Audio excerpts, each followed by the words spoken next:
Hey guys, it's Cameron for Star Trek Discovery, Season 1, Episode 2, Battle at the Binary Stars, and I was definitely really looking forward to this episode. I really did love the premiere. I didn't think I was going to. I didn't think it was going to be that great, but it really did surprise me, and it definitely set things up very well. And I have to say, I think CBS did a really smart thing by airing the first episode and then making people wait for the second, because what we got in the second was amazing. I mean, there was some incredible payoff in this episode, and I definitely like this one, I think, slightly more than the first one.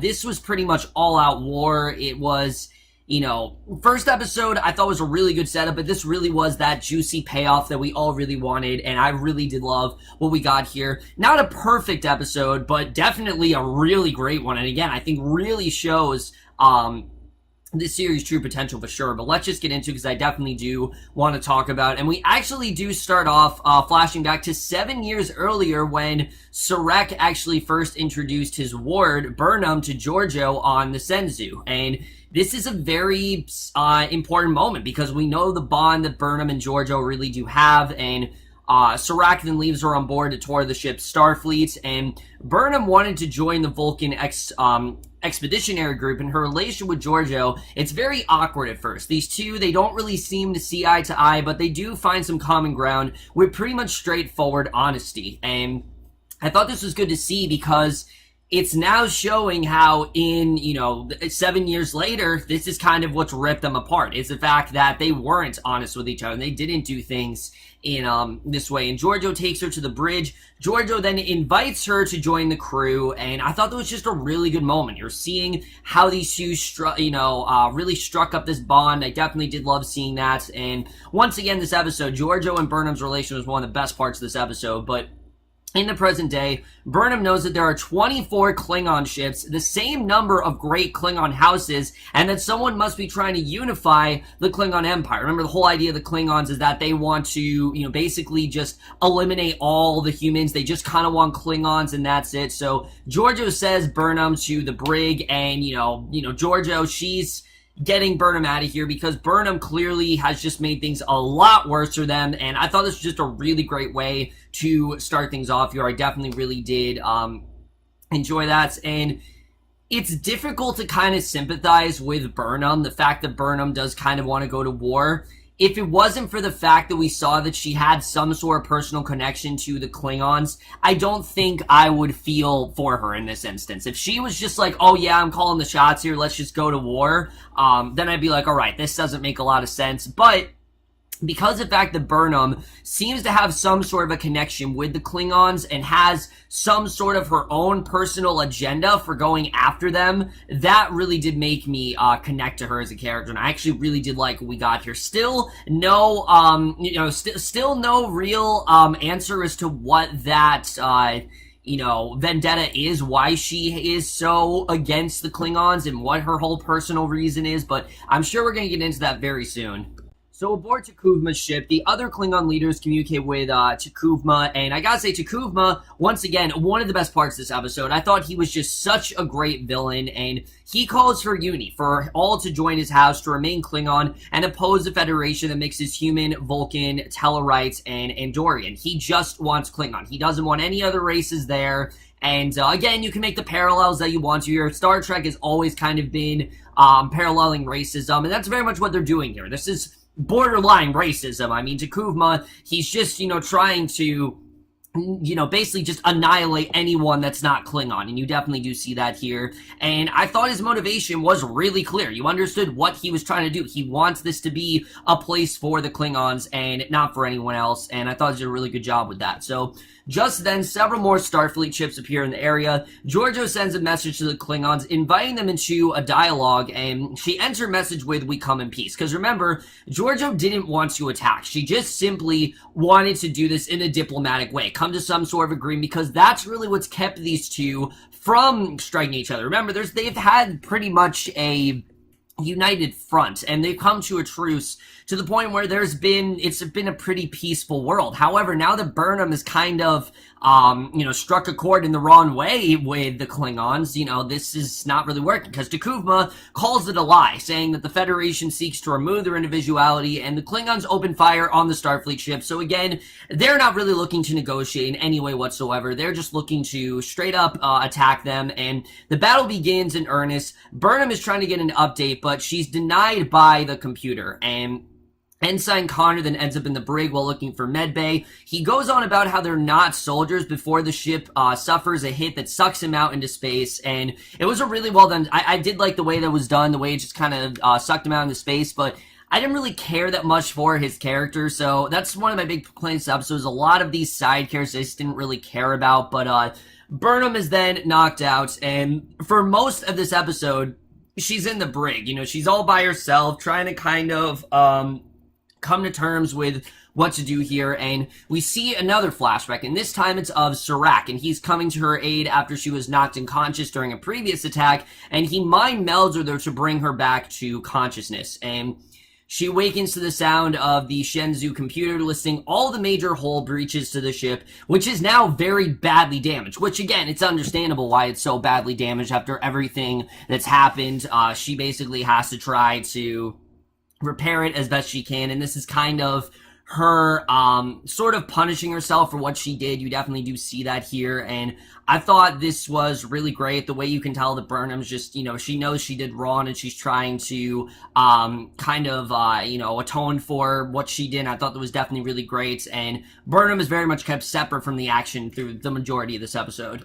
So Saru then reports damage to Giorgio, who realizes there's been a major breach on the deck of the brig. And again, I really do love Saru. He is just as awkward as he is funny. He's got some good comedic stuff in there, but at the same time, you really do care for his character. And basically, Burnham is still dazed. She sees Serac, and Serac tells her that even since the bombing, she has carried parts of his Katra, allowing them to communicate in this way. He gives her words of encouragement and a Vulcan salute, and she stands in the brig, and, Serac is basically her inner conscience. This is really the one that she goes to when she really needs to talk to someone, and Serac is going to be a big part of the show, and I'm already really loving the scenes we get between her and Serac. I think they're definitely very well done, and the actor's playing, I can't think of his name right now, but he's really killing it. I have to say, he's doing a really great job, and I mean, this is Spock's father, after all, and they definitely do a very good job of portraying this character and portraying this bond as well, but the battle continues. The Shenzhou is now adrift, all engines offline, and a Klingon ship is in pursuit, but turns away when it realizes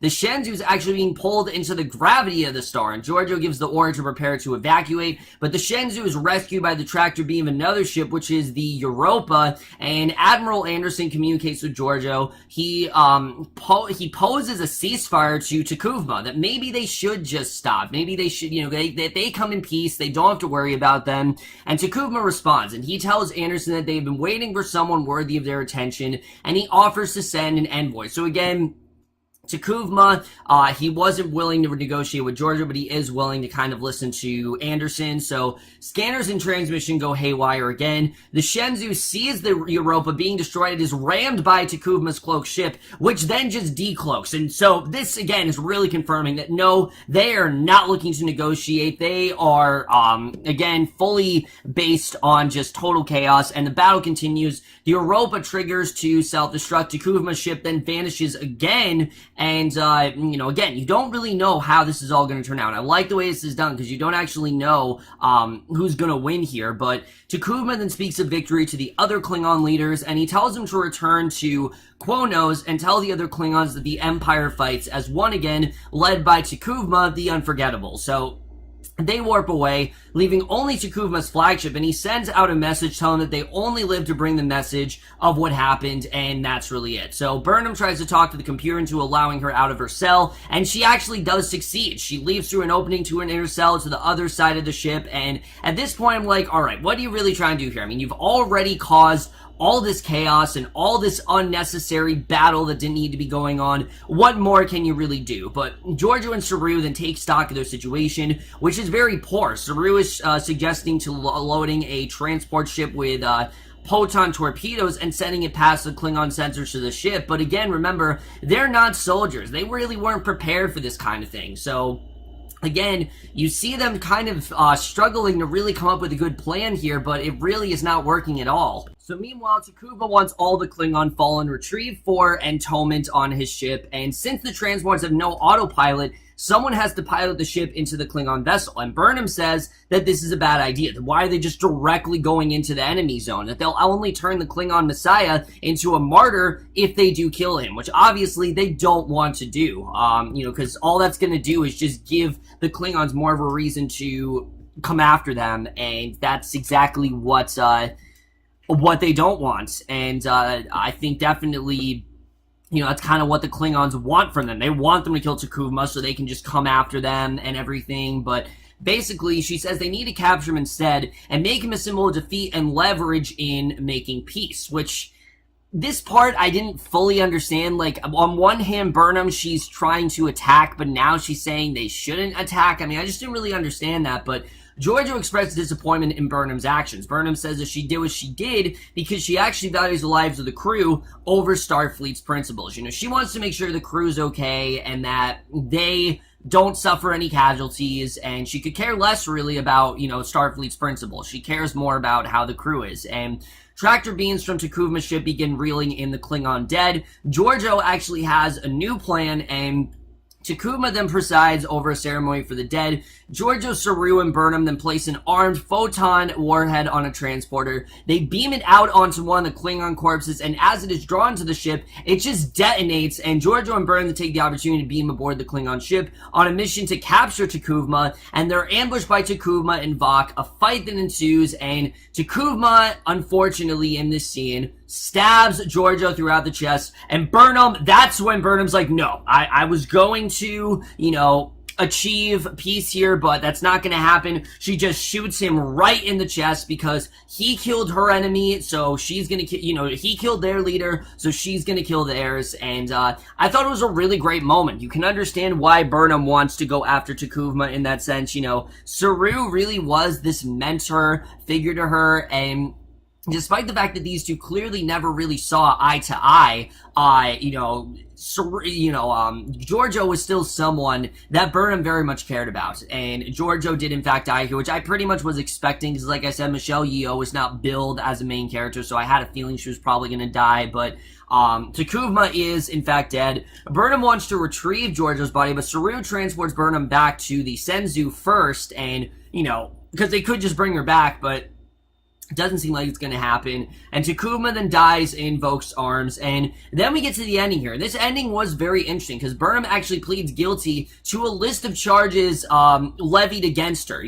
She does in fact get, punished for what she did, including mutiny, assaulting an officer. And she laments everything she has lost in trying to protect them from war, because that's all she was really trying to do. She was trying to do what she can to make sure that there wasn't a war. And she's stripped of rank, sentenced to imprisonment for life, and that is the way this episode ends.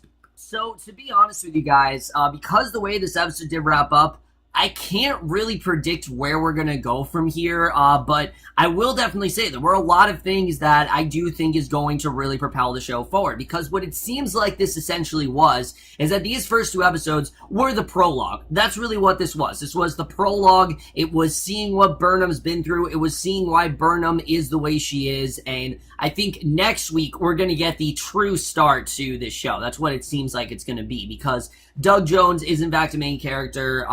Saru is staying. He is going to be a part of this crew. He is going to be a part of the Discovery and everything, because, again, I knew very well that there was no way that they were going to stay on the Shenzhou, because, again, the show is called Star Trek Discovery, not Star Trek Shenzhou, and, the Discovery is the ship that they're on, so I knew very well that there was a way they were going to get there. I did not think it was going to happen this quickly, though. In fact, I didn't even know, I honestly thought what was going to happen is that the first half of the season would be the Shenzhou, and the second half would be Discovery, because I know the season's split into two parts, but it doesn't seem like that's the case. It seems like what we're getting next week is really the true start. And Burnham as a character is very compelling, because it's clear that this is a character that doesn't really look at things in a very black and white way. I mean, on one hand, she does want to attack, but then the other hand, she doesn't want them to attack. It's clear that she does, again, have some sort of reasoning to go after the Klingons, and she has a personal reason for this, and we still don't know what that's all about, and I think we're going to get more into that as the show goes on. As far as the death of Giorgio, I'm not going to lie, I saw it coming. I really did, because Michelle Yeoh was not a main character. It said guest starring Michelle Yeoh, so immediately I'm like, alright, that's kind of a red flag there. And the way things were kind of turning out, I did not think that she was going to last on the show very long. Did I think they were going to kill in episode 2? No, I did not think that was going to happen, but yeah, she is very much dead, and I think it makes sense for them to do that. I think it makes sense for them to kill her off, because now Burnham has more of a personal reason to really blame herself and really just take notice of the fact that, yeah, a lot of this was very much her fault. This war didn't need to happen. This whole sort of thing along the Klingons, it did not need to happen. They could have easily tried to achieve peace, but because Burnham pretty much called for attack on the Klingons, they just were not willing to negotiate. And I don't think they were willing to negotiate in the first place, but especially after what Burnham did, they definitely weren't willing to do that. And Burnham knows very well that she is the root cause of this mission here. So I'm looking forward to seeing really what this does to Burnham, if she's going to get over this, because I feel like something like this is just not really something you get over. And, she's now been stripped of her rank, which we know that's not going to last that long. We even saw in the preview that she is somehow going to embark on the Discovery. How she gets there, I don't know, but we'll have to see the way that turns out. I think that's definitely going to be very interesting. But the other part of the show I really do love is Serac. I really do love their whole bonding in the show. Again, Serac is Spock's father, and they're really utilizing him very well here. He's very similar to Spock. He says live long and prosper and all that kind of stuff. And that stuff, when he's on, it feels like Star Trek. It really does. And you definitely get that Star Trek feel from this.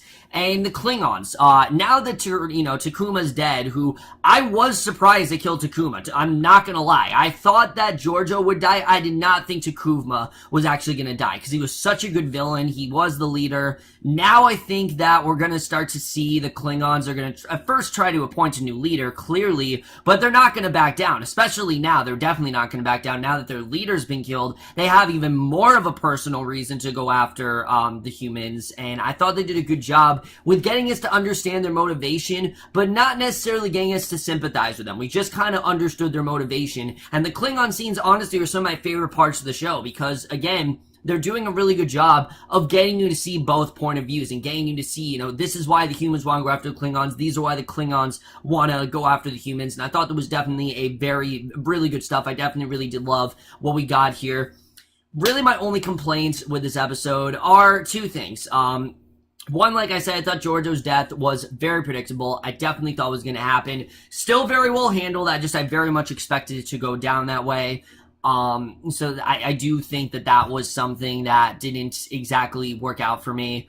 And then really, probably my biggest thing in this episode, though, are the crew. Aside from Giorgio, the rest of the crew, I just didn't really care about. I mean, Saru I like. I do like the character of Saru. I'm looking forward to seeing where he does go throughout the series, but the rest of the crew, I just didn't really care about them. I didn't care about, the one dude on the ship. I just didn't care about any of these characters, and I understand that. I think that was kind of the intent. Like, they wanted to be disposable because, like I said, this wasn't really the true start to the series. This was more of a prologue, if anything, but when these characters are dying and when things are happening, I just didn't really feel much of anything, I have to say. I didn't really feel like I had a personal connection to any of these characters, except for really Burnham and Giorgio, and to an extent Saru. Other than that, I just didn't really care for most of these characters, and that really didn't work for me. And there were a couple exchanges of dialogue here and there that were definitely a bit clunky. The show doesn't have the greatest dialogue in the world. It's still well done. I definitely will say that. I think there definitely are some really good exchanges here and there, but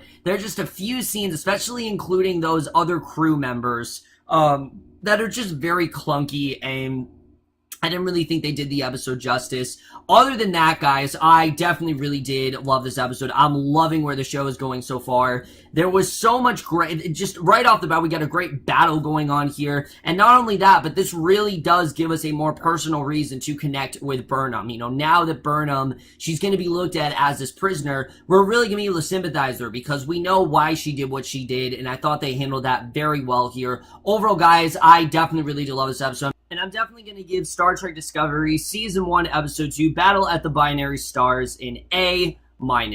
So overall, guys, doing this episode of Star Trek Discovery, let me know what you guys thought of this episode overall. Loved your thoughts in it. Moving forward, guys, I am going to try to review every episode of the show for sure. Like I said, I think it was very smart of CBS to put the first episode out on CBS and ended with this huge cliffhanger so people would want to go to CBS All Access, which I don't have a problem with, and I'll tell you why. CBS All Access is just that. It offers you a lot more than CBS really does, and it can get away with a lot more, which means there's going to be violence in the show. There's going to be a lot more mature themes in the show that the regular CBS just does not really have, and that is one of the reasons why I will absolutely pay the $6, and I've been paying the $6 for a while now. It hasn't been for the Big Brother live feeds. I could care less about the Big Brother live feeds, honestly. I'm glad that I paid for the show. I'm definitely looking forward to seeing where the rest of the show is going, but let me know what you guys thought of these first 2 episodes. Love your thoughts in it. We'll see you guys in my next video, and I will see you guys for that. Okay, bye.